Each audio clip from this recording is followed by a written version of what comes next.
ఈ అంశాన్ని మనం చదువుకుందాం. సంఘము అనగా క్రీస్తు యొక్క స్వరక్తము వలన సంపాదించి కొనబడిన సంఘము అని మనకు తెలుసు.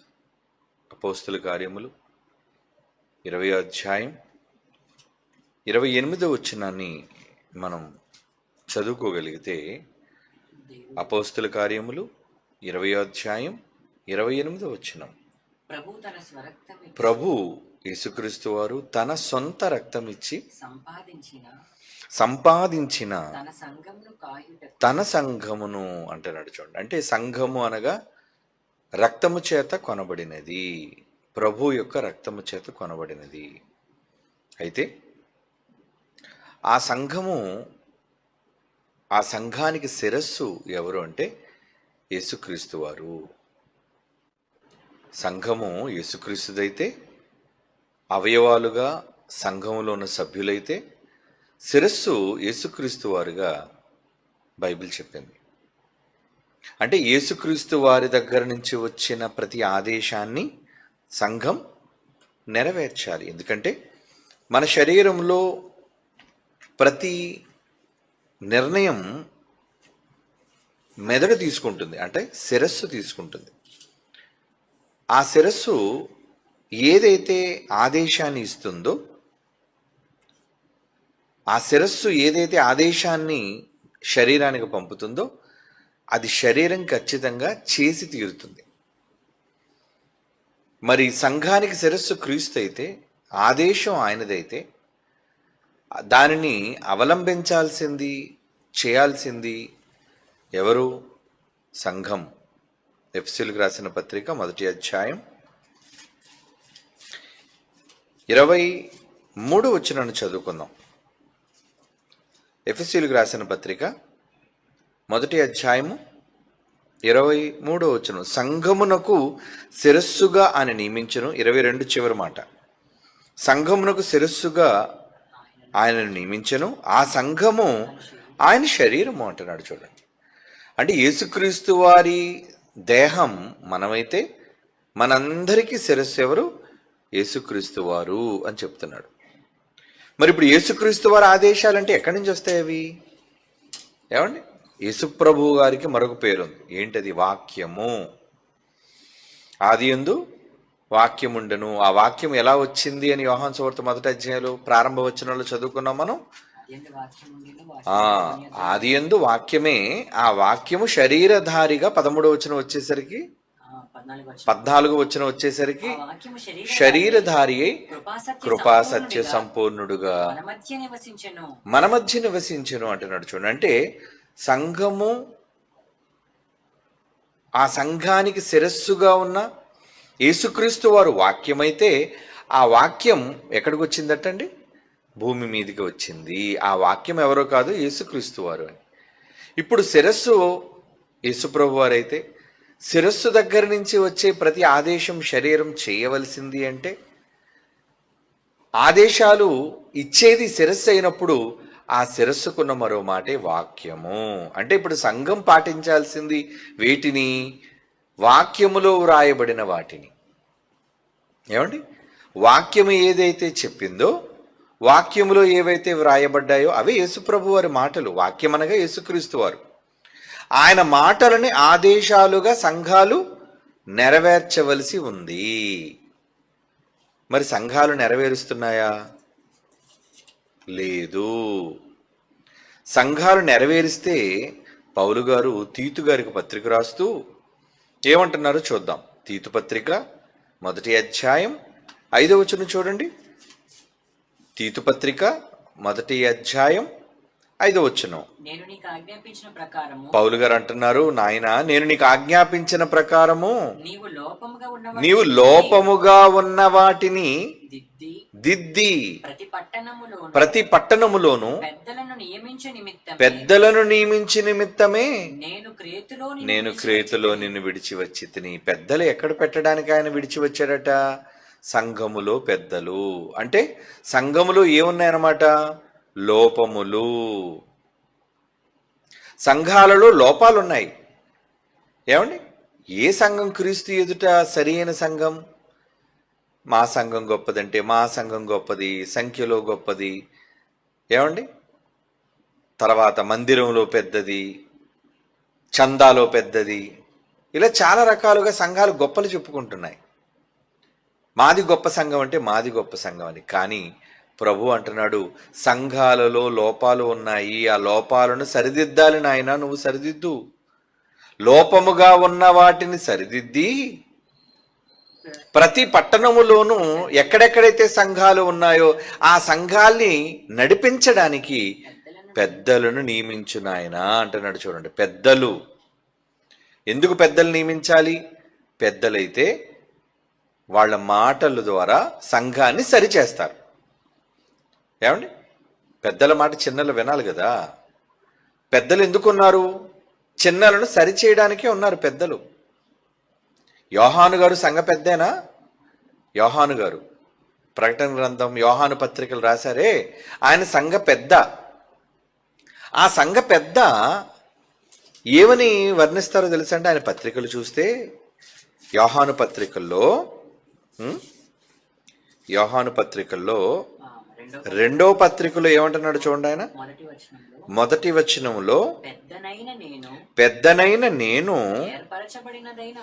ఏర్పరచబడినది అయిన అమ్మగారికి అంటున్నాడు. చూడండి, ఏమండి, పెద్దనైన నేను. మూడో పత్రికలో కూడా పెద్దనైన నేను అంటాడు. సత్యమును బట్టి ప్రేమించు అంటున్నాడు. అంటే ఇక్కడ మొదటి పత్రికలో ఆయన పెద్ద కదండి, పెద్దని అర్థమైంది. పెద్దని అర్థమయ్యి మొదటి యోహాను పత్రిక 2వ అధ్యాయం 18వ వచనంలో ఏమంటున్నాడు చూడండి. ఆయన మొదటి యోహాను పత్రికలో 2వ అధ్యాయం 18వ వచనం, చిన్న పిల్లలారా అంటే ఇది ఎవరితో చెప్తున్నాడు? చిన్నపిల్లలతోనా? కాదు. 14వ వచనం, చిన్న పిల్లలారా అంటున్నాడు చూడండి. అక్కడ కూడా చిన్న పిల్లలారా అంటే మొదటి వచనం, 2వ అధ్యాయం మొదటి వచనం చూడండి, నా చిన్న పిల్లలారా. ఏమండి, అంటే సంఘములో ఉన్న వాళ్ళు ఎవరు? పెద్దలు కారు, వాళ్ళు అందరూను చిన్న పిల్లలు. సంఘంలో ఉన్నోళ్ళు ఎవరు? చిన్న పిల్లలు. మరి చిన్న పిల్లలకి ఏం కావాలి? పెద్దల బోధ కావాలి. పెద్దలు పెద్దరికంగా ఉండి నేర్పించాలి. అందుకు పెద్దనైనా నేను అని యోహాను గారు మాట్లాడుతున్నారు. కనుక పౌలు గారు ఇప్పుడు ఏమన్నారు? తీతు గారికి రాస్తూ, లోపముగా ఉన్న వాటిని సరిదిద్ది ప్రతి పట్టణములోనూ పెద్దలను నియమించిన ఆయన నువ్వు. ఎందుకంటే పెద్దలుంటే చిన్నపిల్లలైన సంఘాలను సరిదిద్దుతారు, సరిచేస్తారు. ఇదండి దేవుడి యొక్క ఉద్దేశం. అంటే సంఘాల్లో ఏమున్నాయని ఆయన ఉద్దేశం? లోపములు.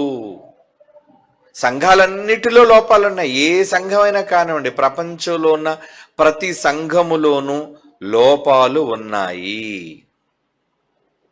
ఆ లోపాల కోసమే ప్రకటన గ్రంథంలో ఏమని రాస్తున్నారో చూద్దాం. ప్రకటన గ్రంథం 1వ అధ్యాయం,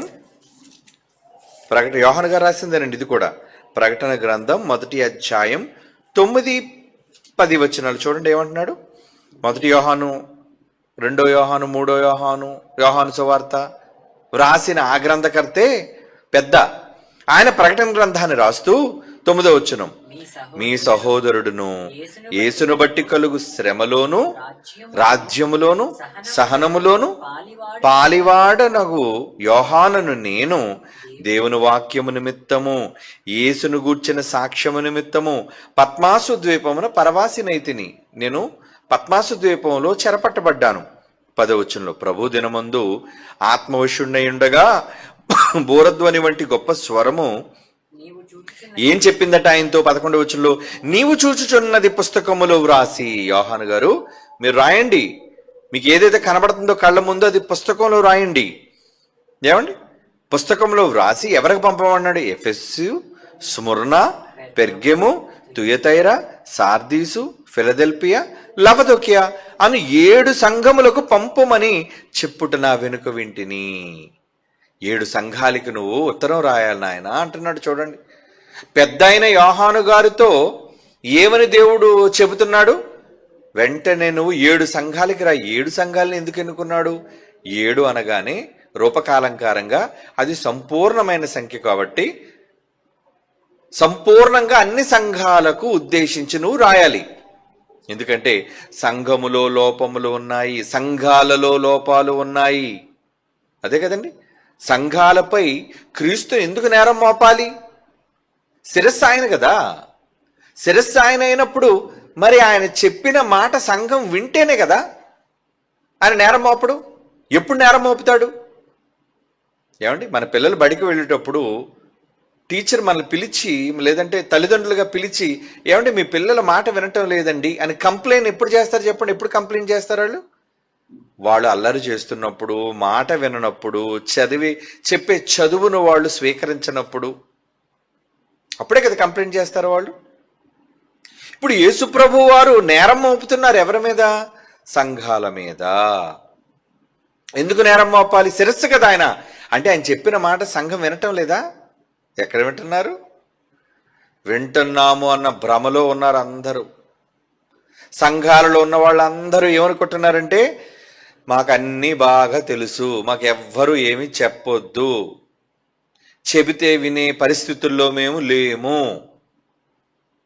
సంఘాలు ఉన్నోళ్ళండి, అది బోధకుడైనా, ఏమండి, బోధకుడు కూడా పెద్దయినా, పరిచారకుడైనా, సేవకుడైనా, సంఘ సభ్యుడైనా, ఏమండి, ఎవరైనా సంఘములో ఉన్న ప్రతి ఒక్కరూ వాళ్ళు ఏమనుకుంటున్నారంటే, మాలో ఏం లోపాలు, మాకేం లోపం లేదు, మేమేం తప్పులు చేయలేదు, మా సంఘం చాలా మంచి సంఘం, ఉన్నతమైన సంఘం అని అనుకుంటున్న సందర్భంలో యోహాను గారి చేత 7 సంఘాలకు నువ్వు రాయి నాయన విషయాన్ని.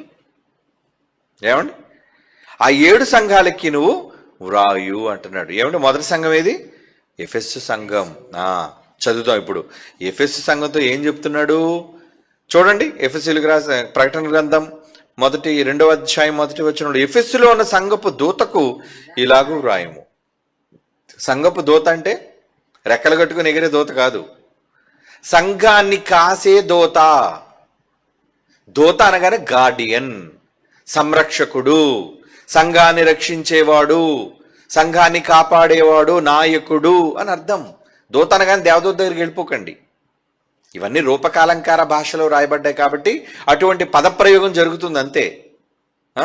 ఎఫెస్సులో ఉన్న సంఘపు దూతకు ఇలాగూ రాయము, 7 నక్షత్రములు తన కుడి చేత పట్టుకుని 7 దీపస్తంభముల మధ్య సంచరించువాడు చెప్పు సంగతులు ఏమనగా. ఎవరా సంచరిస్తున్న వ్యక్తి అనుకుంటున్నారు? నేనే, యేసుక్రీస్తుని. ఏమండి, ఇంతకీ ఈ సంఘాలన్నిటితో ఎవరు మాట్లాడుతున్నారని మీరు అనుకుంటారా? ఏమండి, ఆయనేనండి. చూద్దాం ముందు అధ్యాయంలో చూద్దామా? 12వ వచనం, ఇది వినగా నాతో మాట్లాడుచున్న స్వరం ఏమిటని తిరిగి తిరుగుగా 7 సువర్ణ దీపస్తంభములను, ఆ దీపస్తంభముల మధ్య మనుష్య కుమారుని పోలిన ఒకరిని చూచి తిని. ఆయన తన పాదములో మట్టుకు దిగుచున్న వస్త్రమును ధరించుకుని రొమ్మున బంగారు దట్టి కట్టుకుని ఉండెను. ఆయన తల వెంట్రుకలు తెల్లని ఉన్నిని పోలినవై హిమమంత ధవళముగా ఉండెను. ఆయన నేత్రములు అగ్ని జ్వాలల వలె ఉండెను. ఆయన పాదములు కొలిమిలో పుటము వేయబడిన మెరయిచిన అపరంజితో సమానమై ఉండెను. ఆయన కంఠస్వరము విస్తార జల ప్రవాహముల వలె ఉండెను. ఆయన తన కుడి చేత 7 నక్షత్రములు పట్టుకొని ఉండెను. ఆయన నోట నుండి 2 అంచులు గల వాడి అని ఖడ్గము ఒకటి బయలు వెళ్ళుచుండెను. ఆయన కుడి చేతులు ఏమంటాయండి? 7 నక్షత్రములు అంటున్నాడు. చూడండి, 7 నక్షత్రాలు ఉన్నాయట ఆయన కుడి చేతిలో. ఎందుకు పట్టుకున్నాడు 7 నక్షత్రాలు? ఆకాశంలో కనిపించే ఈ తారల కోసం చెప్పట్లేదు ఆయన. ఆ 7 నక్షత్రాలు ఏమో చెబుతున్నాడు చూడండి. ఏమండి, 18వ వచనం, నేను మొదటివాడును, కనపటివాడును, జీవించువాడును, మృతుడనైతిని. అంటే ఎవరు మృతులైన వారు? సిలువలో యేసుప్రభు వారు. నేను చనిపోయాను, కానీ ఇదిగో యుగ యుగములు సజీవుడనై ఉన్నాను, మరియు మరణము యొక్కయు పాతాళము యొక్కయు తాళపు చెవులు నా స్వాధీనములో ఉన్నవి, నా దగ్గర ఉన్నాయి. ఎవరిని మరణానికి పంపాలన్నా, పాతాళానికి పంపాలన్నా నా చేతిలో ఉన్నాయి. కాగా నీవు చూచిన వాటిని, విన్న వాటిని, వీటి వెంట కలుగబో వాటిని, అనగా నా కుడి చేతిలో నీవు చూచిన 7 నక్షత్రములు గూర్చిన మర్మమును, ఆ 7 సువర్ణ దీపస్తంభముల సంగతి వ్రాయుము. ఆ 7 నక్షత్రములు 7 సంఘములకు దూతలు అంటున్నాడు. చూడండి, అంటే 7 సంఘాలకి సమాచారాన్ని పంపించబోతున్నాడు. ఎవరు? యేసుప్రభు వారు. తన కుడి చేతిలో ఉన్నాయి. అంటే ఇప్పుడు మాట్లాడుతుంది ఎవరని మీకు అర్థమైంది? ఆ 7 దీపస్తంభములు 7 సంఘములు అంటున్నాడు. చూడండి, వద్దాం ఇప్పుడు 2వ అధ్యాయం 7 నక్షత్రములు తన కుడి చేత పట్టుకుని 7 దీపస్తంభముల మధ్య సంచరించువాడు చెప్పు సంగతులేమనగా, సంఘాన్ని ఏమని హెచ్చరిస్తున్నాడంటే, నీ క్రియలను, నీ కష్టమును, నీ సహనమును నేను ఎరుగుదును. నీవు దుష్టులను సహింపలేవనియు, అపోస్తులు కాకియేతేం అపోస్తులు అని చెప్పుకుని వారిని పరీక్షించి వారు అబద్ధికులను నీవు కనుగొంటివి. అబ్బా, చాలా మంచి లక్షణం ఉంది కదండి ఈ సంఘానికి. అంటే ఎవరు దొంగలో, ఎవరు మంచివాళ్ళో ఈ సంఘం గుర్తించగలదట. అవునా? ఆయన క్రియలు తెలుసట సంఘానికి. నీ కష్టము, నీ సహనము ఎరుగుదును. నీవు దుష్టులను సహింపలేవని, అపోస్తులుగా దొంగ వేషం వేసుకున్న వాళ్ళు నువ్వు కనిపెట్టావని నేను కనుగొంటిని అంటున్నాడు 3వ వచనం. నీవు సహనము కలిగి నా నామము నిమిత్తము భారము భరించి అలియలేదని నేను ఎరుగుదును. ఎంత మంచి సంఘం అండి. క్రీస్తు కొరకట భారం మోసి అలిసిపోలేదటండి ఎఫెస్సు వాళ్ళు. అంటే ఇక్కడ బైబిల్లోనే ఎఫెస్సు వాళ్ళని కాదు, అక్కడ ఎఫెస్సు సంఘముని ఒక సంఘంగా వర్ణిస్తున్నాడు అంతే. టోటల్గా ఇందులో ఆయా స్వభావాలు కలిగిన వాళ్ళు, సంఘాలలో స్వభావాలు కలిగిన వాళ్ళని గురించి ఇక్కడ చెబుతున్నాడు. చూడండి ఏమని, నీవు సహనము కలిగి 3వ వచనం, నా నామము నిమిత్తము భారము భరించి అలియలేదని నేను ఎరుగుదును. ఆయనను మొదట నీకుండిన ప్రేమను నీవు వదిలితివి. నేరం మోపడం ఆరంభించాడు చూడండి సంఘం మీద. ఏమంటున్నాడు, ఇన్ని బాగానే ఉన్నాయి, కానీ నీలో నేను ఎత్తి చూపాల్సిన మొదటి తప్పు ఏంటంటే, నీకున్న మొదటి ప్రేమను నువ్వు వదులుకున్నావు. నన్ను ప్రారంభంలో ఎంత ప్రేమించావో, యేసుగా నన్ను ఎంత గౌరవించావో, యేసుగా నా కోసం ఎంత తప్పించావో, నా పనుల కోసం ఎంత భారాన్ని కలిగి ఉన్నావో, ఈరోజు ఆ ప్రేమ నీలో లేదు అని సంఘం మీద మొట్టమొదటి నేరం మోపుతున్నాడు. చూడండి, అంటే మొదటి ప్రేమ అంటే దేవుని ప్రేమ అనగా ఏంటి? ప్రేమించిన వ్యక్తి కోసం చేయాల్సిన పని. ప్రేమ అనగానే మనస్సులో ఉండేది కాదు ప్రేమ, మనుష్యుల మధ్య మనస్సుల్లో ఉండేది ప్రేమ. ఆ ప్రేమ మనస్సులోనే ఉంచుకుంటారు. ప్రేమించిన మనిషి కోసం ఏమీ చేయరు. ఎందుకు ఆ ప్రేమ? దేవుడు లోకమును ప్రేమించాడా? ప్రేమించి ఏం చేశాడు? కాగా తన అద్వితీయ కుమారుని ఇచ్చేశాడు, కుమారుణ్ణి పంపాడు మన కోసం. అది కదా ప్రేమ అంటే. ప్రేమించి తన కుమారుణ్ణి బలిగా అర్పించాడు. క్రియ, ప్రేమ చూపించడం అంటే అది. దేశాన్ని ప్రేమించారు చాలామంది నాయకులు. ఏమండి, దేశమును ప్రేమించుమన్నా, అవునా, ఎన్నో మాటలు రాశారు, మంచిని పెంచమని చెప్పారు. అయితే ఆ దేశం కోసం కొందరు నాయకులు ఏం చేశారంటే తమ అసూలు బాసారు, అంటే తమ ప్రాణాలను ఇచ్చారు. అది దేశమును ప్రేమించడం అంటే. దేశాన్ని ప్రేమించిన వాళ్ళు దేశం కోసం మంచి పనులు చేయాలి. మరి క్రీస్తును ప్రేమించిన వారు క్రీస్తు కొరకు ఏ పనులు చేస్తున్నారు? సంఘాలలో ఉన్నవాళ్ళు మనస్సులలో ప్రేమ ఉందంటే. ఏమండి, మనసులో చాలా ప్రేమ. యేసు అంటే ప్రేమ. ఇంటి నిండా యేసుప్రభు ఫోటోలే, మెడలో యేసుప్రభు సిలువలే. ఏమండి, ఇంటి ముందు సిలువ, ఇంటిలోన సిలువ, గుడిలోన సిలువ, గుడి ముందు సిలువ. ఆహా, సిలువ అంటే ప్రేమ. అంటే తమ ప్రేమను అలాగ బొమ్మల రూపంలో వ్యక్తపరుస్తున్నారు. మరొకరైతే ఇంటి నిండా బంగారు వాక్యాలే. ఏ సభకి వెళ్ళినా అక్కడ ఏమమ్మినా అక్కడ రెఫరెన్స్లు కదా నమ్ముతుంటారు. అవన్నీ కొనడం, ఇంట్లో తగిలించడం.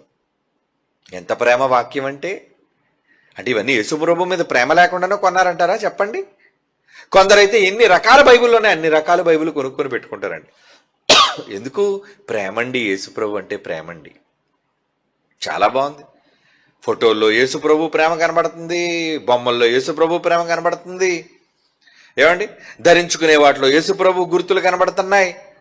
ఓ ఇల్లంతా యేసుప్రభువే, వాక్యాలతో నిండిపోయింది. కానీ యేసు అంటున్నాడు, ఏమంటే సంఘాల్లో ఇప్పుడు లేవా? మన సంఘాలు గోడల మీద ఏమి లేవు, కానీ ఇతర సంఘాలకు వెళ్ళి చూడండి ఏం కనబడతాయి? గుడి బయట గోడల మీద రెఫరెన్స్లే, వాక్యాలే. గుడి లోపల వాక్యాలే. ఉండడం తప్పు కాదు, కానీ అవి గోడల మీద ఉండడం మాత్రమే కాదు. ఎక్కడ ఉండాలి? మెత్తని హృదయములను పలకల మీద వాటిని వ్రాసుకో. ప్రారంభంలో చెప్పాడు, 1వ శతాబ్దంలో కన్నా ముందు, క్రీస్తు పూర్వం ఇశ్రాయేలుకి ఏం చెప్పాడు? అరే నాన్న, నువ్వేం చేస్తావంటే, నువ్వు ఎక్కడ రాసుకోవాలంటే నీ బట్టల మీద రాసుకో, అవునా, నీ బాసికం మీద రాసుకో, నీ చేతుల మీద రాసి దాన్ని కట్టుకో గుర్తుగా. ఎందుకు? నువ్వు మర్చిపోకూడదని. ఏమండి, మరువకూడదని రాశాడు. అది క్రీస్తుకు పూర్వం చెప్పాడు. క్రీస్తు వచ్చిన తర్వాత ఏమన్నాడు? అవి ఉండాల్సిన గోడల మీద కాదయ్యా, రాతి పలక మీద గాని అంటాడు. చూడండి, సిరాతో గాని కాకుండా. ఎఫ్సి పత్రిక, కొరింథీయులకు రాసిన మొదటి పత్రిక 3వ అధ్యాయం 3వ వచనం. మొదటి కొరింథీ పత్రిక 3వ అధ్యాయం 3వ వచనం. రాతి పలక మీద రాశారు, వాళ్ళు మర్చిపోయారు. సిరాతో అంటే ఇంకుతో రాశాము, అది మర్చిపోయారు. రాసుకోకుండా సిరాతో రంగులతో రాయటం కాదు, మెత్తని హృదయములు అని పలకలవి. ఆ పలకల మీద మోషేకు రాసిచ్చానే. ఎందుకు రాతి పలకల మీద రాశాను? రాయి మీద చెక్కబడినవి ఎన్ని తరాలైనా యుగాలైనా అవి శిలాక్షరాలుగా ఉంటాయి, చెరగనివిగా ఉంటాయి. ఇప్పుడు చెరగనివిగా ఎక్కడ రాసుకోమని సంఘంతో చెప్పాడు? చెప్పండి. మెత్తని హృదయములు అయ్యి ఎక్కడున్నాయి? ఎక్కడున్నాయి? హృదయం మెత్తగా ఉంటుంది ఏంటండి? ఎక్కడైనా హృదయం పట్టుకుంటే మెత్తగా ఉంటుంది. ఆ గుండెకే కాదు హృదయం అంటే. చెప్పాను కదా, మెత్తని హృదయం అంటే మెదడు. ఎప్పుడైనా మీరు మేక మెదడు తిన్నారా? చాలామంది మెదడుని ఇష్టపడుతుంటారు. ఆ మెదడు ఎలా ఉంటుంది? చాలా మృదువుగా మెత్తగా ఉంటుందండి. మన మెదడు కూడా అంతే. కనుక మెత్తని హృదయముల మీద రాయండి అంటే మెదడు ఎలా ఉంటుంది? మెత్తగా ఉంటుంది. ఆ మెత్తని హృదయములో చెరగని అక్షరాలుగా నా మాటలు రాయు. ఎవరి మాటలు రాస్తున్నారు మరి? ఈరోజు సంఘాలలో ఉన్న వాళ్ళు నిజంగా తమ హృదయాల మీద దేవుని మాటలు రాసుకున్నారా? ఎక్కడ రాసుకున్నారు? మీలో చాలామంది పుస్తకాలు రాసేస్తున్నారు, కాగితంతో పెన్ను తెచ్చుకొని రాస్తున్నారు. మంచిదే రాయటం, కానీ అవి సిరాతో రాస్తున్నారు. అవి ఉంటాయో, గుర్తుంటాయో, ఇంటికి వెళ్ళిన తర్వాత పోతాయో? ఏమండి, ఉండవవి. ఉండాల్సింది పుస్తకాల మీద కాదు, ఉండాల్సింది గోడల మీద కాదు. సంఘం ఏమైపోయిందంటే గోడల్లో రాసుకుంటుంది, గోడల మీద రాసుకుంటుంది, ఇంట్లో పలకలు పెట్టుకుంటుంది, ఫోటోలు పెట్టుకుంటుంది, క్యాలెండర్లు పెట్టుకుంటుంది, అన్ని రెఫరెన్స్లే. కానీ రెఫరెన్స్ అక్కడ ఉండడం వల్ల ప్రయోజనం ఏంటి? రెఫరెన్స్ ఎక్కడ ఉండాలి? లోపల. ఏమండి, డాక్టర్ గారు నాకు జ్వరం వచ్చిందండి. ఓకే, ఇతనికి సిప్లా కంపెనీకి సంబంధించిన పారాసెటమాల్ నేను రాస్తున్నాను, 500 mg,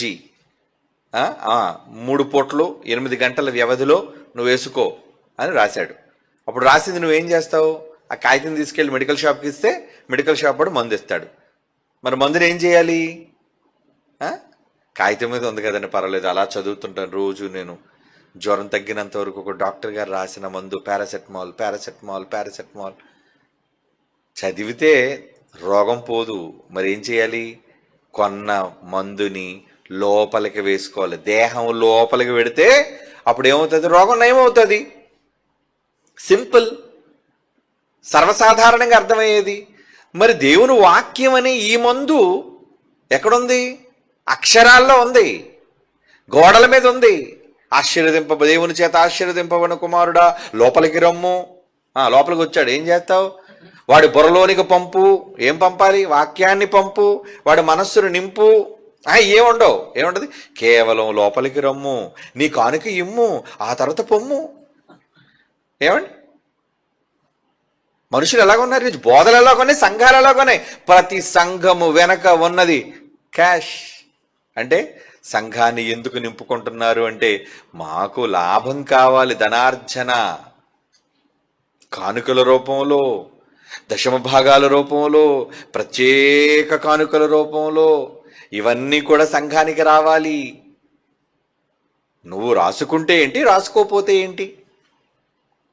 నువ్వు పాటిస్తే ఏంటి, పాటించకపోతే ఏంటి?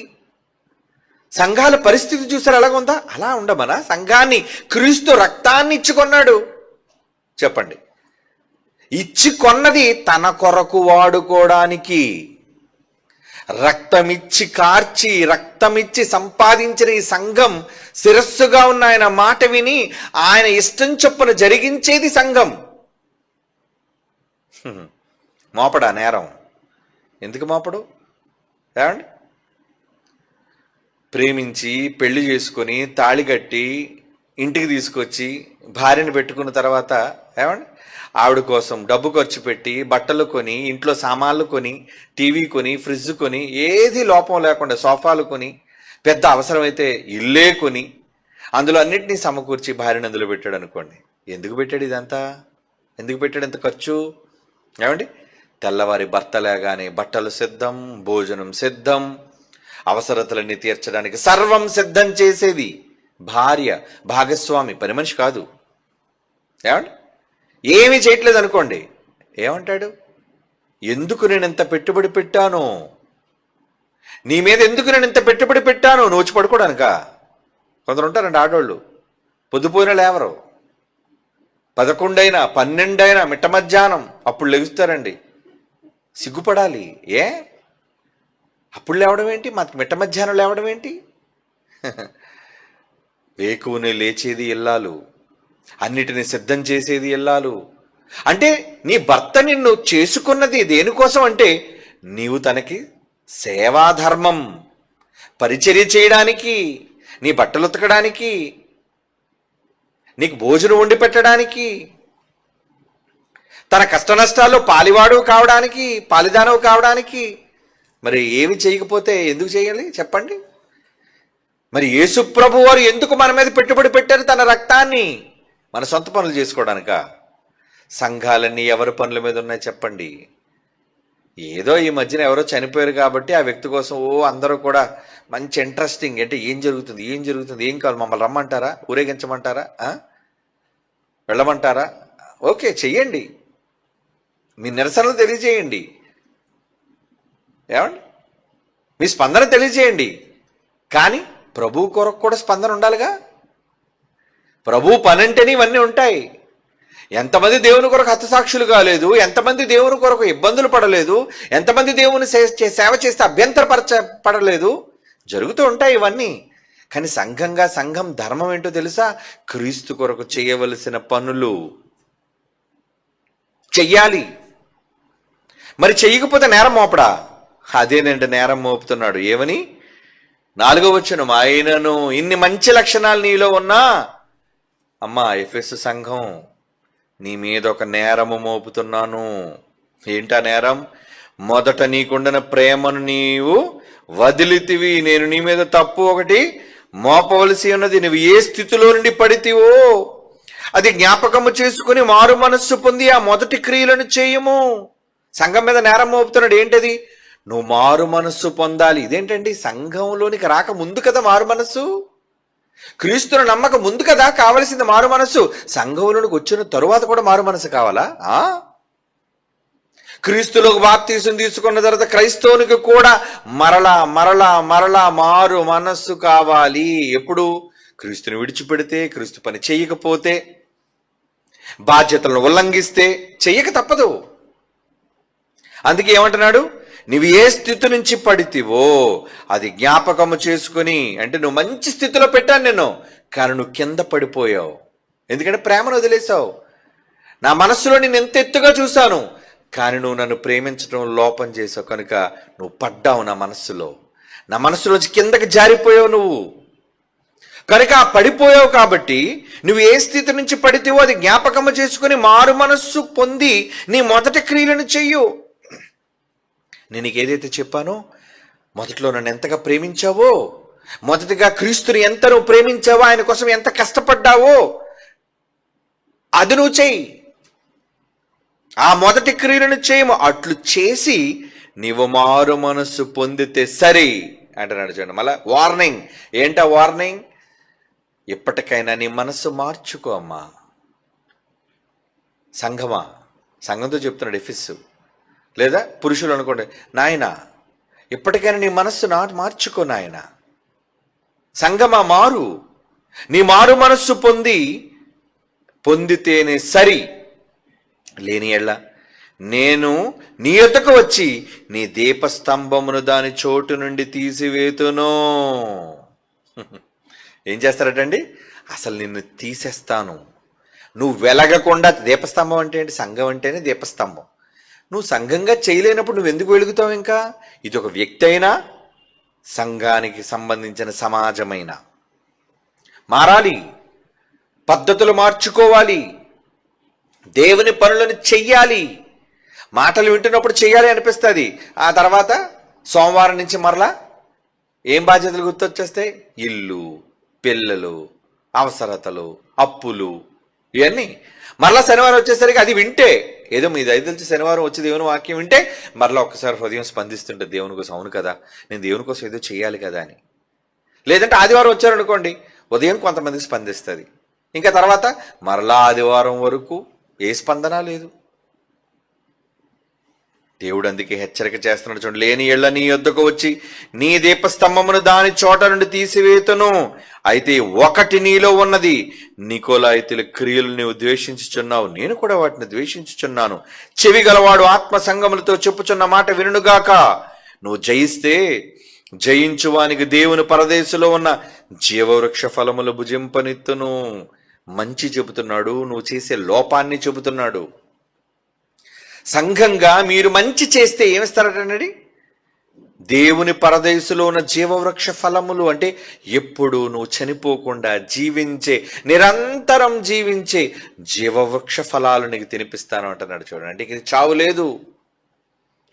చాలా ఉన్నాయి. నికోలాయితుల క్రియలను ద్వేషిస్తున్నావట, క్రియలు కష్టము ఉందంట, ఏమంటే సహనం ఉందంట, దుస్తులను సహింపలేదట, అపోస్తులు కాక అపోస్తులను చెప్పుకుని వారిని పరీక్షించి వారు అబద్ధికులను కనుగొన్నదట ఈ సంఘం. ఇన్ని చేసింది మరలా ఏంటి లోపం? ఒక్క లోపం అండి. ఏంటి ఆ ఒక్క లోపం? ఏమండి ఒక్క లోపమా? ఇది ఒక్క లోపమా చెప్పండి, పెద్ద లోపమా? మీకు ఒక్క లోపంలాగా ఉందేమో, నాకైతే ఎలాగో తెలుసండి, ఇదే పెద్ద లోపము. సంఘములో పెద్ద లోపం ఇదే. ఏమండి విమానం అంతా చాలా బాగుందండి, చాలా చక్కగా ఎగురుతుందండి, ఏదో ముందు చిన్న కన్నం పడిందండి, చిన్ని కన్నం. అంటే ఎగురుతున్న విమానానికి పక్షి తగిలితేనే దించేస్తారు కిందకి. ఒక కాకి తగిలింది అనుకోండి, ఒక గ్రద్ద తగిలింది అనుకోండి, వెంటనే పైలట్ రివర్స్ చేసి మళ్ళీ ఎయిర్పోర్ట్లో ల్యాండ్ చేసేయాలి. ఎందుకంటే పైన కానీ ఏమైనా డ్యామేజ్ జరిగితే చీరిపోద్దు మొత్తం విమానం అంతా. ఏదో చిన్న లోపమే కదండి, అంటే పక్షి మెత్తగానే ఉంటుంది కదండి, ఏదో గుద్దుకుందలండి పోన్లండి పక్షి అంటారా? ప్రమాదం. ఇక్కడ కూడా మొదట నీకున్న ప్రేమను విడిచితివి అనేసి అంటే అసలు ఇదే పెద్ద లోపం. ఏంటా పెద్ద లోపం? అసలు ప్రేమ నీకు లేకపోవటమే నీలో ఉన్న పెద్ద లోపం. నువ్వెన్ని మంచి పనులు చేస్తే ఎవరికి కావాలి? చాలాసార్లు మీరు చదువుకున్నారు కదా, మొదటి కొరింథీ పత్రిక 13వ అధ్యాయం చదవండి. కొరింథీయులకు రాసిన మొదటి పత్రిక 13వ అధ్యాయంలో ఇక్కడ ప్రేమ కోసం ఈ అధ్యాయులంతా మాట్లాడుతూ మనుష్యుల భాషలట ఎన్నున్నాయి, అబ్బో చాలా వేల భాషలు ఉన్నాయి. దేవదూతల భాషలు, అబ్బో ఇవి మనకు తెలీదు. ఏమండి దేవదూతల భాషలతో నేను మాట్లాడినను, ప్రేమ లేకపోతే ఏమంటున్నాడు? ఎందుకురా మ్రోగుడు కంచులు బెల్ల కొట్టినప్పుడు బడిలో గణగణ గణగణలాడే తాళమునై ఉందును. ఏమండి ప్రవచించు కృపావరములన్నీ కలిగి, అబ్బా కృపావరాలు చాలా ఉన్నాయట ప్రవచించేవి. మర్మములన్నీ, ఎవ్వరికీ తెలియని రహస్యాలన్నీ, మర్మాలన్నీ కూడా, జ్ఞానమంతయు, ఏంటి టోటల్ జ్ఞానం, నాలెడ్జ్ అంతా ఎరిగిన వాడనైనను, ఇంకా కొండలను పెకలింపగల, అబ్బా ఇలా చూసి ఈ కొండను చూస్తే అండి ఏమైపోవాలి? కైలాసపురం కొండ బద్దలైపోవాలట. కంచరపాలెం కొండను చూస్తే ఏమైపోవాలి? ఏమండి అంటే మీరు అల్లుచుకుంటే విశ్వాసంతో కొండను బద్దలు చేయగలరా? ఒకవేళ అంత విశ్వాసమే ఉన్నా అంటే ఎంత గొప్ప విశ్వాసం అండి. ఒక కొండను బద్దలు చేయగలిగిన విశ్వాసం మీ దగ్గర ఉందంటే ఎంత గొప్ప విశ్వాసం.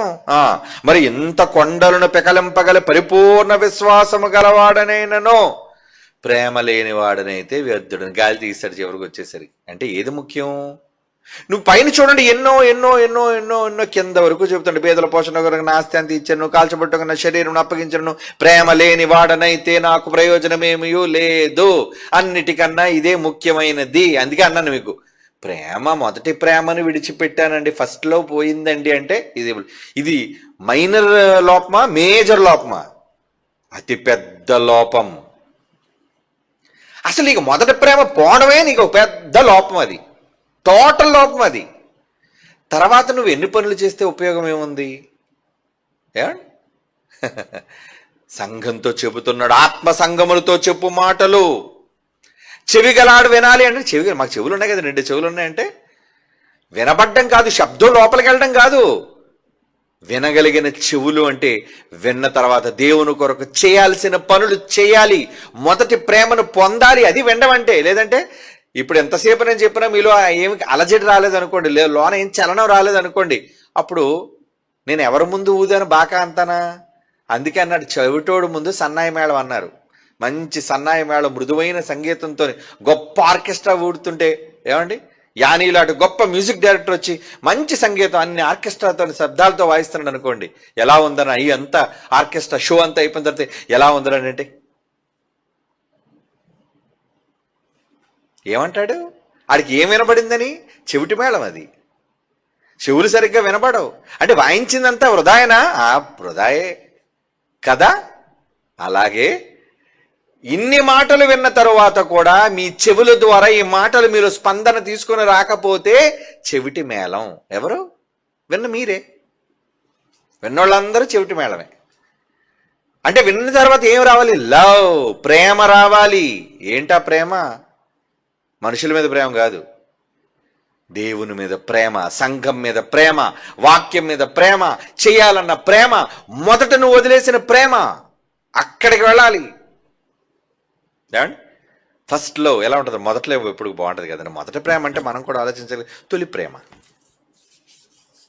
ఏమండి, తొలి ప్రేమ ఇప్పుడు బాగుంటుంది కదండి. భార్యాభర్తలు కొత్తలో పెళ్ళైన వెంటనే ఎలా ఉంటారండి? ఓ చెయ్యి విడిచిపెట్టండి, ఏదో గమ్మేసి అతికిచ్చేసినట్టు ఎవడు లాగి ఎత్తుకెళ్ళిపోతాడా? రోడ్డు మీద వెళ్తున్నప్పుడు కూడా గట్టిగా చెయ్యి పట్టేసుకొని, బండి మీద వెళ్తున్నప్పుడు కూడా మెడ చుట్టూ వేసి ఉరితాడు వేసేసినట్లుగా. ఎందుకలా? ఓహో, అప్పుడు చూడండి, వాళ్ళ కాళ్ళకి పారేనే ఉంటుంది, వాళ్ళ చేతులకు నిండా గాజులు ఉంటాయి.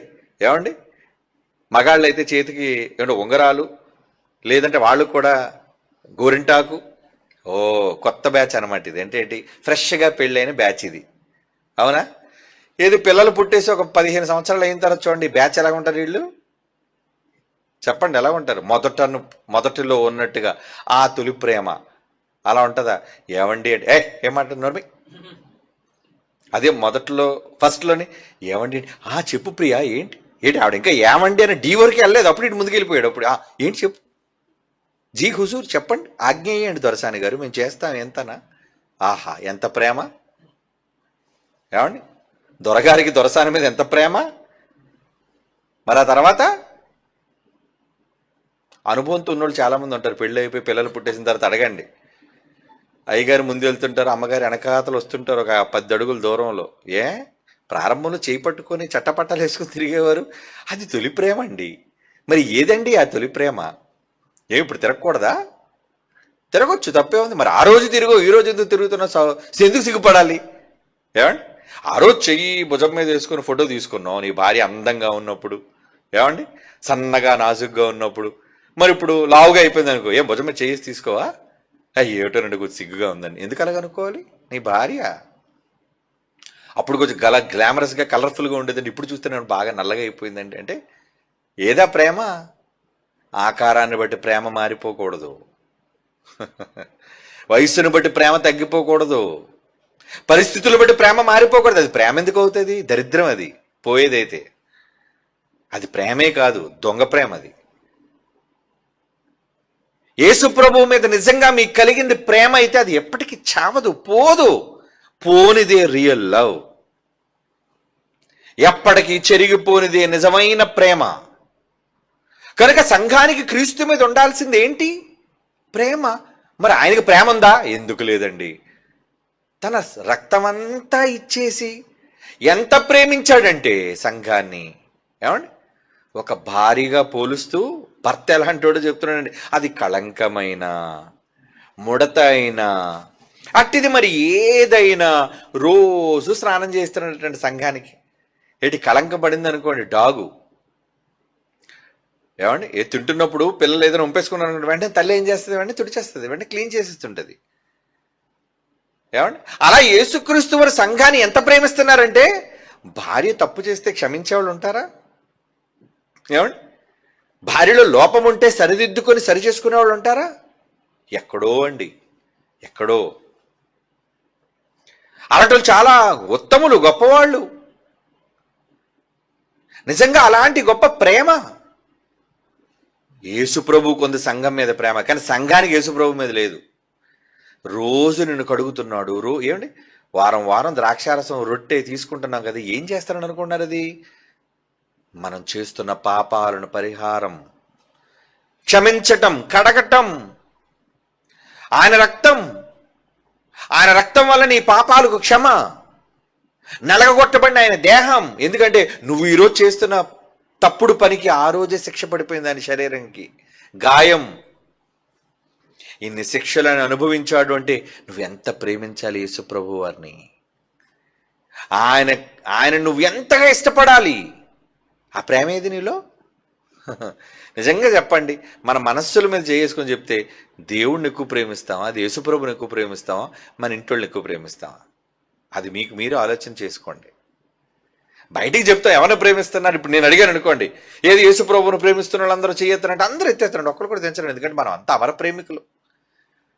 కానీ యథార్థంగా చెప్తే, ఎందుకంటే మీరు ఎలాగా అబద్ధం చెప్తారని తెలుసు కాబట్టి నేను ఎందుకే అనవసరం ఇంకా అడగటం వెళ్ళి ఊరికనే ముఖస్థుతి కోసం ఇలా చేతులైతే నేను I to love you Jesus, యేసుప్రభు నేను ప్రేమిస్తున్నానన్న మాట అబద్ధం. అది లోపల ఎలాగా నిజానికి తొంగి చూస్తే యేసుప్రభు ఊరికే అబద్ధం చెప్తున్నావురా నువ్వు, అమ్మా నువ్వు అబద్ధం చెప్తున్నావు, నన్ను ప్రేమించలేదు కదా నువ్వు. అవును ప్రభువా. మరి ఎవరిని ప్రేమిస్తున్నావు? మా ఆయన ప్రభువా. నువ్వెవరిని ప్రేమిస్తావు? ఇంకెవరు ప్రభు? మా ఆవిడ, పిల్లలు, రత్నాలు, బీరకాయ పీచు, ఏది అక్క చెల్లెళ్ళు, అన్నాదమ్ములు, ఏమండి అనుబంధాలు, ఇవంటే చాలా ఇష్టం ప్రభువా. మరి నేనంటే ఇష్టమే ప్రభువా. ఎప్పుడు? వీళ్ళందరి తర్వాత. నిజంగా యేసు ప్రభువును మొదటిగా ప్రేమించి ఆయనకి ఇచ్చి ఆయన దగ్గరకు వచ్చి ఆయన కోసం చేసేవాళ్ళు ఎవరున్నారు చెప్పండి? చూస్తున్నాడు, ఆయన అన్నీ చూస్తున్నాడు. మరి ఆయన ప్రేమించలేనప్పుడు ఆయన నేరం మోపడా? ఏమండి నేరం మోపడా? నేను ఎందుకు నిన్ను కొన్నాను? ఏది నీ ప్రేమ? ఏది అసలు ఉండాల్సిందే అది. ఏమండి అన్నీ ఉండి ఐదోతనం లేదట సామెత అంటారు. అన్నీ ఉండి ఐదోతనం లేదు. ఐదోతనం అంటే ఏంటి? మాంగళ్యం అండి. అన్నీ ఉన్న ఉపయోగం ఏంటంటే, ఒక భార్యకి కావాల్సింది ఏంటి? భర్త, తన యజమాని, నన్ను పోషించేవాడు, నన్ను చూసుకునేవాడు, నా అవసరతలు తీర్చేవాడు, అన్నిటికన్నా నన్ను ప్రేమించేవాడు. ఆయనే లేకపోతే ఈ చీరలు ఎందుకు, ఈ నగలు ఎందుకు? ఏమండి నిజంగా భర్తలు కోల్పోయేవాళ్ళు ఏమనుకుంటా తెలుసా అండి? ఇవన్నీ మాకు అక్కర్లేదండి, నా మాంగళ్యం ఉంటే చాలండి, నా ఐదోతనం ఉంటే చాలండి, నా భర్త ఉంటే నాకు చాలండి. అది విధవలకు తెలుసు ఆ బాధ ఏంటో. తాము ప్రేమించిన వారు దూరమైన వారికి తెలుసండి ఆ బాధ అంటే ఏంటో. మరి మనం ఎవరిని ప్రేమిస్తున్నాం? మనం ఎవరిని ప్రేమిస్తున్నాం చెప్పండి? యేసుప్రభునా? సంఘంగా మనం యేసుప్రభుని ప్రేమిస్తున్నాం? బయటికి అబద్ధాలు చెప్తాం అంతే. యేసుప్రభుని ప్రేమించేస్తున్నాం, ప్రభు ఐ లవ్ యూ జీసస్. ఏమండి కొంతమంది బ్యాడ్జీలు పెట్టుకుంటారు, కొంతమంది రాసుకుంటారు I love Jesus. Love Jesus అంటే యేసు లోకమును ఎంతో ప్రేమించి ఏం చేశాడు? ఎవరైనా నిన్ను ప్రేమిస్తే ఆయన నీకోసం తన ప్రాణాన్ని పెట్టాడు. మరి నువ్వేం చేయాలి? నువ్వు కూడా ప్రాణం పెట్టాలి. అదే కదా ప్రేమ అంటే. కనుక ఈరోజు సంఘం మీద యేసుక్రీస్తు వారు నేరాన్ని మోపుతున్నారు. నా సంఘం మీద నేనే నేరస్థాపన చేస్తున్నాను. నేను ప్రేమించి ప్రాణం పెట్టిన నా భార్య మీదే, నా ప్రియురాలి మీదే నేనే నేరస్థాపన చేస్తున్నాను అంటున్నాడు. చూడండి, యేసుప్రభు నేరస్థాపన కాదా? మొదట నీకున్న ప్రేమను నువ్వు వదిలేసావు అనకూడదా? ఏమంటే ప్రియుడు అనకూడదా? ఏమమ్మా ఆ రోజులో నువ్వెంత నన్ను ప్రేమించావు, కానీ ఈరోజు ఆ ప్రేమ లేదే. ఏమైపోయింది ఆ ప్రేమ అంతా? ఎవరైనా వచ్చారా జీవితంలోకి? అంతే కదండి. ఎప్పుడు భర్త మీద నుంచి ప్రేమ డైవర్ట్ అయిపోతుంది చెప్పండి ఎవరికైనా? ఆమె జీవితంలో మరొకడు ప్రవేశించాడు అనుకోండి, ఎవరి మీద ఉంటుంది మనసంతా? నీకోసం కష్టపడి ప్రేమించే భర్త మీద ఉండదండి, వాడి మీద ఉంటుంది, దొంగ మీద ఉంటుంది. వాడి మధ్యలో దూరాడు, పచ్చని సంసారంలో నిప్పులు పోసేవాడు వాడు.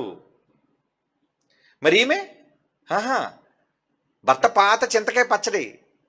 లేరా అలాంటి ఆడోళ్ళు? లేరా అలాంటి మగోళ్ళు? లేరా? ఎందుకు లేరు సమాజంలో? భార్యలు నిర్లక్ష్యం చేసేవాళ్ళు, భర్తల నిర్లక్ష్యం చేసేవాళ్ళు, ఆ నిర్లక్ష్య పడిన వాళ్ళకి తెలుస్తుందండి ఆ బాధ ఏంటో. ఆ ప్రేమను కోల్పోయిన వాళ్ళకి తెలుస్తుందండి ఆ బాధ ఏంటో. ఆ ప్రేమను దూరం చేసుకున్న వాళ్ళకి తెలుస్తుందండి ఏ ప్రేమను వాళ్ళు వదులుకున్నారో, ఏ ప్రేమను వాళ్ళు దూరం చేసుకున్నారు. కానీ వీళ్ళు సంఘం, వీళ్ళకి ఇంకేం తెలియదు. ఎందుకంటే అంత కొత్త మోజ్ అంటారు. ఏమండి, కొత్త ఒక వింత పాత ఒక రోత అన్నారు. అందుకే ఏమండి, ఆ రోజు చూసే ముఖం కదండి, ఏముంది? మరేం కావాలి? క్రొత్త ముఖం ఏమైనా ఉందా? ఏమండి, ఈరోజు సమాజంలో ఎక్కడో ఉన్న పాశ్చాత్య దేశపు కల్చర్ మన దేశానికి కూడా వచ్చేసిందండి. ఒకరోజు ఒకరిని నమ్ముకుంటే చచ్చిపోయినంత వరకు ఒక్కడి కోసమే జీవించి చచ్చిపోయే వాళ్ళు స్త్రీలుగా పురుషులుగా ఎంతోమంది ఈ దేశంలో ఉన్నవాళ్ళండి. ఇప్పుడు ఈరోజు ఒకడు, రేపు మరొకడు, ఆ తర్వాత మరొకటి. ఏమండి, మార్చడమే. ఎందుకంటే చట్టాలు కూడా అనుకూలంగా ఉన్నాయి. నీకు నచ్చలేదా, ఇద్దరు మ్యూచువల్ డైవర్స్ తీసేసుకోండి. నీకు నచ్చినోడితో పో, నువ్వు నచ్చినతో పో. చట్ట ప్రకారంగా మీరు మాత్రం లీగల్గా డివోర్స్ తీసుకోవాలి. ఇద్దరు విడాకులు తీసుకొని మీకు నచ్చిన పని చేయండి. ఎన్నిసార్లు తీసుకోవచ్చు? మీకు నచ్చినన్ని సార్లు తీసుకోండి డివోర్స్, ఎన్నిసార్లైనా తీసుకోండి. ఉంటుండగా మాత్రం ఇంకోళ్ళు పెళ్లి చేసుకుంటే తప్పు కనుక ఏం చేయాలి? వదిలేయండి. వదిలేసి మీకు నచ్చిన వాళ్ళతో వెళ్ళండి. మరి మొదట ఉన్న ప్రేమ లేవు, మొదట ఉన్న వ్యక్తులు లేరు, మొదట ఉన్న వ్యక్తుల మీద ప్రేమ లేదు. పాశ్చాత్య దేశాలు అలాగే ఉన్నాయండి ఈరోజు. అదే జబ్బు మనకు కూడా అంటిందండి ఈరోజు. Use and throw. మనుషులు వాడుకోవడం, ఆ తర్వాత నీవు అక్కర్లేదు పో. నీ మీద మోజు పోయింది, నీ మీద సంతోషం పోయింది, నీ మీద సరదా పోయింది, ఇక నీతో నాకు పని లేదు. ఈరోజు ఏం జరుగుతుంది చెప్పండి? సమాజంలో ఏం జరుగుతుంది? Use and throw. వాడాక ఇక నీతో నాకు సంబంధం లేదు. కారు వాడుతాం ఇంకా నచ్చలేదని కొత్త కారు వచ్చింది మార్కెట్లోకి, కొత్త కారు తీసుకోండి, నువ్వు పో. పాత కారువి, పాత కారు కొనుక్కున్నాడు కూడా ఇంకోటి ఉంటాడు మరి. ఏమండి, అలా సమాజంలో విలువలు, బంధాలకు విలువలు తెంచేసుకొని విలువని ఇవ్వని వారుగా ఉన్నారు. సంఘాల్లో లేరా? యేసు కోసం బ్రతుకుతానని, యేసు కోసం జీవిస్తానని మాటిచ్చి బాప్తీసం తీసుకొని జీవించేవాడిని ఇక మీదట నేను కాను క్రీస్తుయేనా ఎందుకు జీవించుచున్నాడని వాక్యంలో మాటలు చదువుకొని నమ్మాక వచ్చిన తరువాత సంవత్సరాలు గడిచే కొద్దీ క్రీస్తును నమ్ముకుని శిరస్సుగా కలిగిన సంఘం నుండి క్రైస్తవులైన వాళ్ళు ఎవరి పనిలో ఉన్నారు? ఏమండి, ఎవరిని ప్రేమిస్తున్నారు? లోకం, ధనం, ఆశలు, ఇష్టాలు. అందుకే ఏమన్నాడు తెలుసా? వ్యభిచారుణులారా అన్నాడు. అందుకే యాకోబు పత్రులు ఏమన్నాడు? వ్యభిచారుణులారా, ఈ లోక స్నేహం దేవునితో వైరం. ఎవడు ఈ లోకమును స్నేహం చేస్తాడో వాడు దేవునికి శత్రువు. యాకోబు 4:4 అన్న మాట అండి. అంటే నా కొడుకు నీ కోసం ప్రాణం పెడితే, నా కొడుకు నిన్ను ప్రేమించి నువ్వు కళంకమైన నిన్ను స్వీకరించి తనదానిగా నిన్ను చేసుకుంటే, ఈరోజు నువ్వు నా కొడుకు నీకు అక్కర్లేకుండా పోయాడు కదా, నీకెవరో కావాల్సి వచ్చింది కదా. అందుకే దేవుడు నాకు శత్రువు, నువ్వు శత్రువు. అంటే యేసు కన్నా లోకాన్ని ఎవడైనా ఎక్కువ ప్రేమిస్తే ఎవరికి శత్రువు? ఇప్పుడు చెప్పండి, మరలా చదవండి ఆ మాట, మీకు సరిగ్గా అర్థమైందో లేదో. వ్యభిచారుణులారా అంటే ఉన్నవాడిని విడిచిపెట్టి ఎవరితోనో పోయేవారులారా, దేవునితో ఈ లోక స్నేహము, వైరం, గొడవ. ఎవడైనా ఈ లోకంతో, ఎవడైతే ఈ లోకానితో స్నేహం చేస్తాడో వాడు దేవునికి శత్రువు అంటున్నాడు. చూడండి, శత్రువు అంటే ఇప్పుడు యేసు కన్నా, వాక్యం కన్నా దేనికి మీరు ప్రియారిటీ ఇచ్చినా మీరు ఎవరి టార్గెట్లోకి వెళ్ళిపోయారు? దేవుని శత్రువులు మీరు. మేము దేవుని శత్రువులు. అవును. సంఘంలో క్రైస్తవులు మేము, నేను పెద్దని, అవునరా నువ్వే శత్రువి. నేను ప్రసంగికుడిని, అవునరా నువ్వు శత్రువే. నువ్వు స్త్రీ అయినా పురుషుడైనా దేవుని వాక్యం కన్నా, ఆయన పని కన్నా, నీ సొంత కుటుంబానికో నీ కోసమో నువ్వు ఒకవేళ ప్రాధాన్యత ఇస్తే, యేసు చెప్పాడు నాకంటే ఎక్కువగా అనడలేదా? ఇవన్నీ మనకు అరిగిపోయిన పాత రికార్డులే. అవునా? విని విని విని విని ఇలా ముందు అనగానే మిగతా వచ్చినంత మీరు చెప్పేస్తారంటే బాగా ఏమైంది? ఎవడైనాను నాకంటే ఎక్కువగా, ఇప్పుడు మీరు చెప్పండి, నాకంటే ఎక్కువగా తండ్రినైనను తల్లినైనను వచ్చేస్తున్నాయి బయటికి అని ఎంత తెలుసు అనమాట ఈ మాట. మరి తెలిసి ప్రేమిస్తున్నారు ఆయన్ని, ద్రోహం చేయట్లేదు. రాత్రిగా మంచం మీద పడుకొని ఆలోచించండి, ఎవరిని ఎక్కువ ప్రేమిస్తున్నారు, ఎవరికోసం ఎక్కువ కష్టపడుతున్నారు, ఎవరికోసం ఎక్కువ చేస్తున్నారు. పేరుకి చెప్తాం అంతే, కానీ నిజానికి అలా ఉంటే ఎవరితో మీకు విరోధం అంటున్నాడు చెప్పండి? దేవునికి శత్రువట. అంటే ఎవరితో పెట్టుకున్నారు మీరు? పోయి పోయి పోయి ఎవరితో పెట్టుకున్నారు? ఏమంటే పోయి ఎవరితో పెట్టుకున్నారు? సృష్టికర్తతో పెట్టుకున్నారు. ఆయనతో పెట్టుకుంటే ఎవడన్నా బ్రతికి బట్టగట్టగలడా? చాలామంది అనుకుంటారు, ఎందుకండి మా కుటుంబంలో ఈ బాధలన్నీ ఎందుకు వచ్చేస్తున్నాయండి, ఈ కష్టాలన్నీ ఎందుకు వచ్చేస్తున్నాయండి, మాకోసం ప్రార్థన చేయండి అయ్య గారు, మాకోసం ప్రార్థన ఒరే దరిద్రుడా, నువ్వు ప్రేమించరా ముందు దేవుడిని? ప్రార్థించమని అడగడం కాదు. ఇవన్నీ ఎందుకు వస్తున్నాయి? ఇవన్నీ ఎందుకు వస్తున్నాయంటే నువ్వు దేవుణ్ణి ప్రేమించడం మానేసావు. అవునండి, నువ్వు దేవుణ్ణి ఎక్కువ ప్రేమిస్తే ఆయన నీకు శత్రువు అవడు. ఏమవుతాడు? మిత్రుడు. ఐఎమ్ యువర్ ఫ్రెండ్, నేను నీ ఫ్రెండ్ని. ఫ్రెండ్ అయితే ఫ్రెండ్కి ఏమైనా ఆపద వస్తే ఊరుకుంటాడండి? రాణిస్తాడా? స్నేహం, స్నేహం ఎలాంటిది? చూస్తుండగా మన మన స్నేహితుడికి అపాయం కలుగుతుంటే ఊరుకుంటావా? నా మరి యెహోవా దేవుడు శత్రువు అయిపోతాడు. ఎప్పుడు తన కొడుకును కాదనుకుంటే దేవుడు శత్రువు అయిపోతాడట. తన కొడుకును ప్రేమిస్తే నీకు మిత్రుడు అవుతాడు. అంతే కదా? శత్రువుకు ఆపోజిట్ ఏంటి? మిత్రుడు. ఇప్పుడు దేవునితో మీరు శత్రువులుగా ఉంటారా, మిత్రులుగా ఉంటారా? అది మీరు డిసైడ్ చేసుకోండి. ఒకవేళ దేవుడితో మీకు మిత్రత్వం ఉంటే ఆయన ఏం చేస్తారో తెలుసా అండి? అన్నాడు బైబిల్లో, యెహోవా పట్టణమును కాపాడని ఎడలా. ఏమనుకున్నారు ఆయన కోసం? కీర్తన గ్రంథం 127 కీర్తన ప్రారంభం నుంచి మొదటి వచనం. 127 కీర్తన మొదటి వచనం, యెహోవా పట్టణమును కాపాడని ఎడల. ఒరే, మీరు ఎంతమంది కాపలా కాయండ్రా, మీరు మేల్కొని అలర్ట్గా ఉన్నా వ్యర్థం అంటున్నాడు. చూడండి, ఈ మాట మీకు బాగా అర్థం అవ్వాలి సుమా. బాగా అర్థం చేసుకోండి ఈ మాట. ఏదో సులువుగా ఈజీగా ఏదో బంగారు వాక్యం చదివినట్లుగా అర్థం చేసుకోకండి బైబిల్ని. యెహోవా పట్టణమును కాపాడని ఎడల దాని కావలి అంటే ప్రొటెక్ట్ చేసేవాళ్ళు, సంరక్షించేవాళ్ళు మేల్కొని ఉండటం వ్యర్థం అన్నాడు. చూడండి, ఇంకా ఏమండి?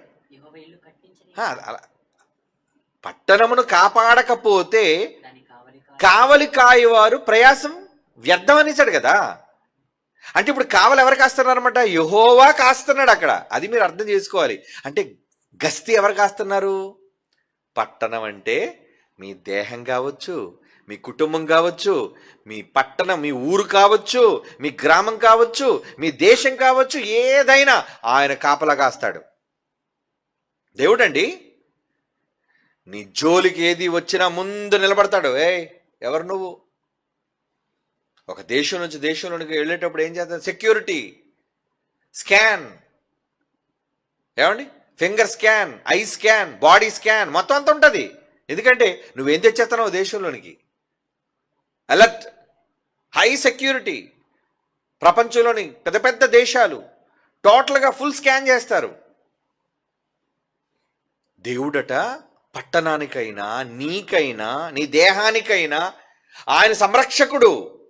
ఆయన కాపాడుతూ ఉంటాడు నిన్ను, నీ కుటుంబాన్ని. రోగం వచ్చింది అనుకోండి, మీకు అర్థం అవడానికి చెప్తున్నాను. రోగం వచ్చింది, ప్రభువా వెళ్ళమంటావు లోపలికి. ఎవరనుకున్నావు? నా కొడుకు, నాకు మిత్రుడు వాడు, వాడికి నాకు చాలా మంచి స్నేహం ఉంది, పో ఇక్కడి నుంచి. ఆవిడేమవుద్ది? అది అలాగే అయ్యా మీరు చెప్పారు కదా, వెళ్ళిపోతాం.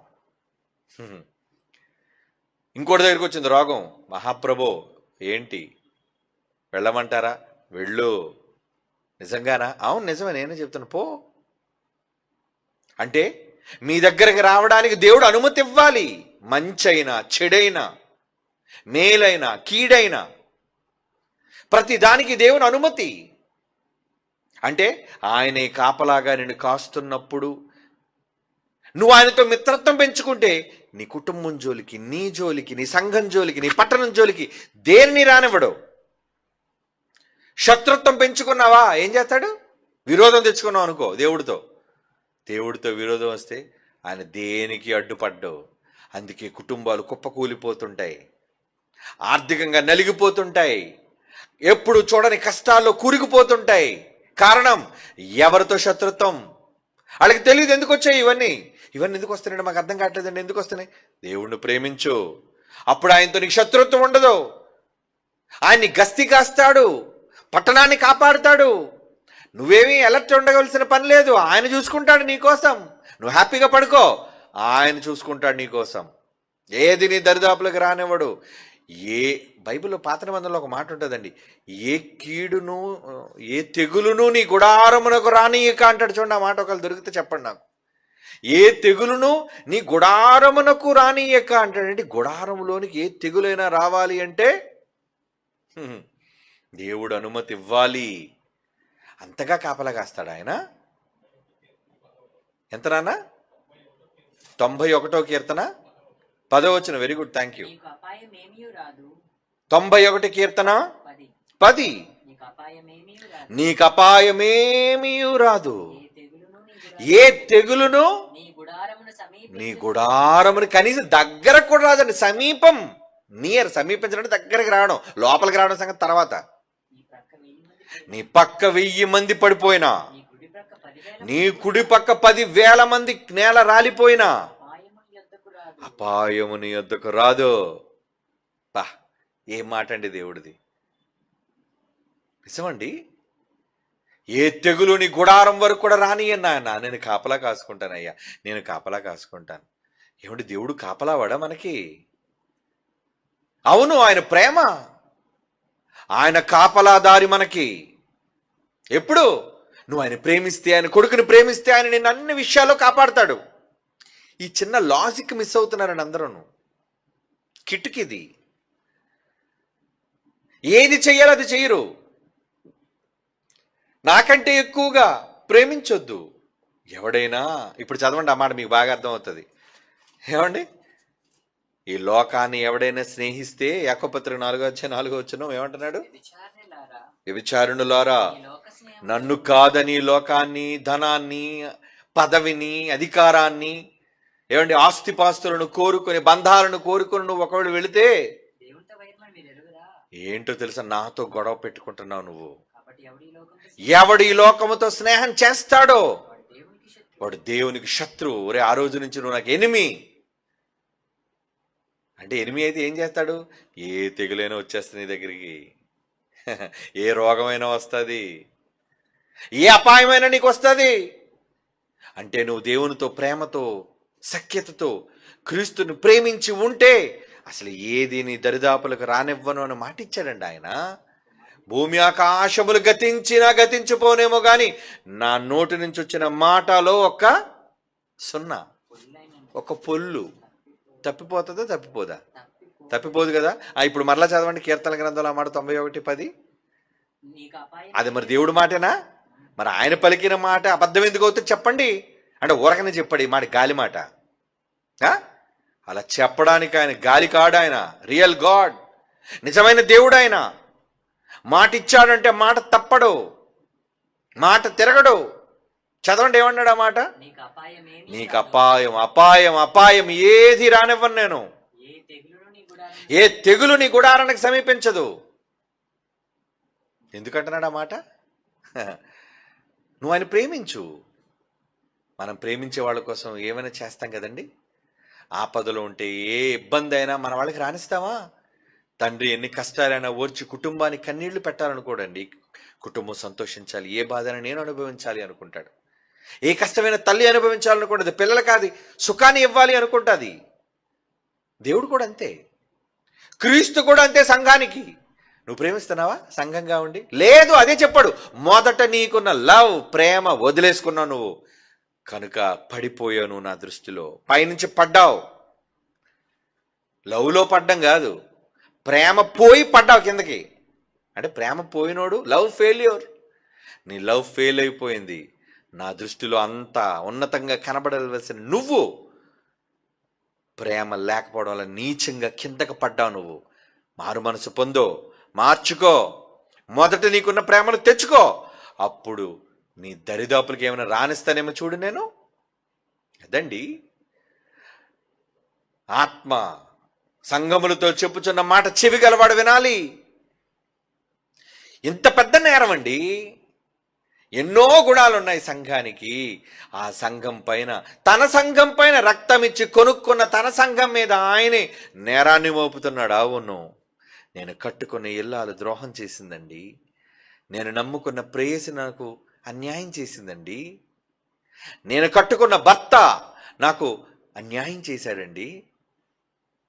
అవును, ఈరోజు క్రీస్తు సంఘంపై మోపుతున్న నేరం, ఒక భార్యాభర్తలనే గొప్ప బంధం సంఘానిది క్రీస్తుదైతే ఒక భర్తగా తన భార్య మీద నేరస్థాపన చేస్తున్నాడు.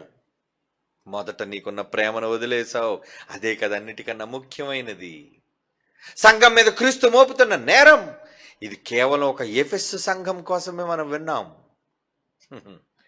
కానీ సంఘాలపై, అంటే ఈరోజు సంఘాలలో ఇది లేదా ఈ పరిస్థితి? ఇందాక చెప్పాను కదా, గోడల వరకే వాక్యాలు పరిమితం, అమలులోనికి లేవవి, క్రియల్లోని లేవవి. నీకు ఎంత విశ్వాసం ఉంటే ఏమో, నేను ప్రభువును గొప్పగా విశ్వసిస్తున్నానండి, గొప్ప ఫెయిత్ఫుల్ ఫ్యామిలీ అండి మాది, అబో గొప్ప విశ్వాసపూరితమైన కుటుంబం అండి. ఎవరికి కావాలి నీ విశ్వాసం? కొండలు పగిలిపోయే విశ్వాసం ఉన్నా ప్రేమ లేకపోతే వ్యర్థుడు. అంటే విశ్వాసం కన్నా ప్రేమ గొప్పదా? చెప్పండి. ఎవరికి కావాలి నీ నమ్మకం? నేను గొప్ప విశ్వాసిని అంటే పో, నీ విశ్వాసం అక్కర్లేదు, ముందు ప్రేమ ఉందా లేదో చెప్పు. సంఘానికి కావలసింది మొదట నమ్మకం కాదు, ముందు ప్రేమ. ఎవరి మీద? క్రీస్తు మీద. ఏ ప్రేమ? మొదటి ప్రేమ. మొదట ప్రేమను వదిలేసుకున్నావు అని సంఘాలన్నిటిలో ఉన్న లోపాన్ని ఆయనే కట్టుకున్న ఆయన సంఘం, రక్తం కార్చిన సంఘం కోసం ఆయన చెబుతున్నాడు. అంటే సంఘాలు సరి చేసుకోవాలా? అవును, సంఘాలు సరి చేసుకోవాలి. ఇది ఎఫెసు సంఘం. మిగిలిన సంఘాలు, వాటిలో ఎలాంటి లోపాలను దేవుడు ఎత్తి చూపించాడు, ఆ లోపాలను మనం ఎలా సరి చేసుకోవాలో అన్నది మిగిలిన నెక్స్ట్ క్లాసులో మిగిలిన సంఘాల కోసం ఆలోచిద్దాం. కళ్ళు మూసుకోండి, ప్రార్థన చేసుకుందాం. పరిశుద్ధుడు అయిన తండ్రి దేవా, మీ కుమారుడైన క్రీస్తుని మా కొరకు ప్రేమించి పంపి తన రక్తాన్ని ఇచ్చి మమ్మల్ని కొన్నారు. కానీ ద్రోహులుగా మారుతున్నాము ఎంతో కాలంగా. ఆయన కోసం బ్రతకాల్సిన మేము ఆయనకన్నా ఎక్కువ ప్రాధాన్యత కుటుంబాలకు, ధనానికి, పదవులకు, ఎన్నటికో మేము ప్రాధాన్యతనిచ్చి ఆయన్ని సరిగా ప్రేమించలేకపోతున్నాం తండ్రి. ఆ లోపం సంఘాలన్నిటిలో ఉంది. ఆ లోపాన్ని సరిచేసుకొని మమ్ములను, మా కుటుంబాలను మీ ద్వారా కావలి ఉంచుకునే గొప్ప ధన్యత మాకు అనుగ్రహించండి. మా అపరాధములు క్షమించండి నాయన. యేసుక్రీస్తు వారి పరిశుద్ధమైన నామములో ఈ ప్రార్థన వేడుకొనుచున్నాము తండ్రి. ఆమేన్.